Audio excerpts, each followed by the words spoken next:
நம்ம டெய்லியும் prelims and mains point ஆஃப்ல முக்கியமான கரண்ட் அஃபேர்ஸ் கொஸ்டின்ஸ் பார்க்குறோம். ஸோ இன்னைக்கு ஃபர்ஸ்ட் கொஸ்டின் பார்த்தீங்கன்னா the total GST collection for the month of April அப்படின்னு சொல்லி கொடுத்துருக்காங்க. ஏப்ரல் மாதத்திற்கான மொத்த ஜிஎஸ்டி வசூல் எவ்வளவு அப்படின்னு சொல்லி பார்த்தோம்னா 2.43 லேக் crore. இது வரைக்கும் ஜிஎஸ்டி கலெக்ஷன் 2017 ஜூலை மாசத்துல இருந்து பண்ணிக்கிட்டு இருக்காங்க. இது வரைக்கும் இவ்வளவு அதிகமா ஜிஎஸ்டி வசூல் வந்ததில்லை. ஸோ 2.43 லேக் crore அப்படிங்கிறது கரெக்ட் ஆன்சர். அடுத்தது India's first green methanol plant will be set up in Kandla Gujarat அப்படின்னு சொல்லி கொடுத்துருக்காங்க. அதாவது இந்தியாவுடைய முதல் பசுமை மெத்தனால் ஆலை அப்படிங்கிறது குஜராத்தோட கண்ட்லா அப்படிங்கிற பகுதியில வரப்போகுது.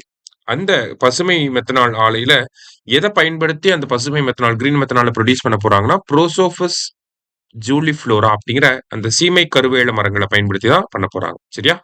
போத் கரெக்ட் அப்படிங்கிறது கரெக்ட் ஆன்சர்.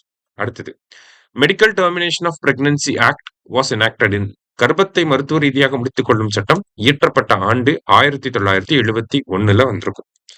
ஸோ அந்த சட்டத்தை 2021 திருத்தி இருப்பாங்க. திருத்தி ஒரு சில கண்டிஷன்ஸை கொண்டு வந்திருப்பாங்க. அந்த 3 கண்டிஷனை தான் இங்க கொஸ்டினா வச்சிருக்கும். சரியா?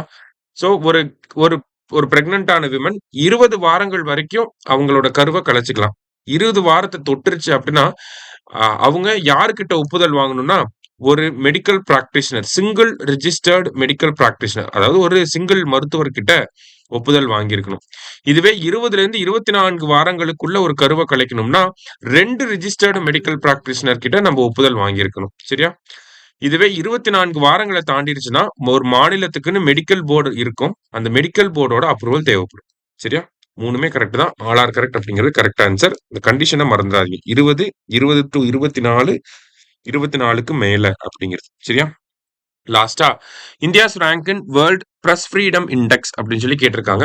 ஸோ இந்த press freedom index reporters without borders அப்படிங்கிற அமைப்பு வெளியிடுவாங்க. அதுல இந்தியாவோட ரேங்க் என்னன்னா 157வது ரேங்க். 180 நாடுகள்ல 157வது ரேங்க்ல நம்ம இருக்கோம். சரியா? இன்னைக்கு 5 கொஸ்டின்ஸ் பார்த்திருக்கோம். தேங்க்யூ.